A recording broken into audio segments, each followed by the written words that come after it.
Well, and I think for a lot of administrators, one of the things that we're seeing is the pressure is being put on them. You mentioned it before that staffing has gone up, right? So it's not like they can just say, well, we're going to charge a lot more. And so they have to do more with less, meaning that their costs are rising, but the revenue might not be rising.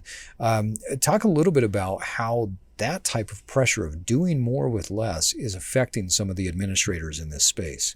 Yeah, it's difficult because we're trying, like you said, do more with less.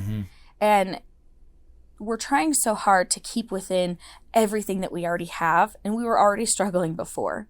And so that's why we've really needed to lean on our legislators to really fight for us at the Capitol and lobby for us to get proper reimbursement to make sure that facilities are getting paid enough for what they're already doing. Yeah. Okay. Yeah, that's a difficult challenge, and I know it's going to be multifaceted. I want to shift gears. I know we're coming up on our time, but a couple of last questions that I wanted to make sure that we talked about. In your current role, you've really gone from the day-to-day to now where you see a broader perspective, right? You see the challenging trends across the industry.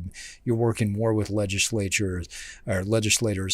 What are some of the biggest challenging trends that you're seeing from your vantage point? We just want to be heard. Okay. I think that's the biggest thing is I think we represent such a vulnerable population. We want to make sure that those people get the care and love that they deserve. We want to make sure that people are, like I said, being represented and we're getting fair reimbursement for the care that we're already providing. Yeah.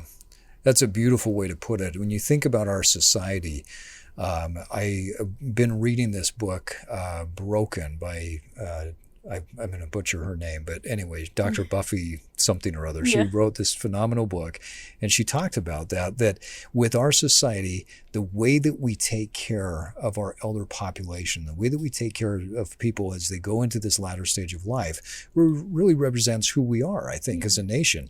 And I love what you said when you said we want to be heard, because the residents want to be heard, right? The patients want to be heard. The staff wants to be heard. They need to be seen.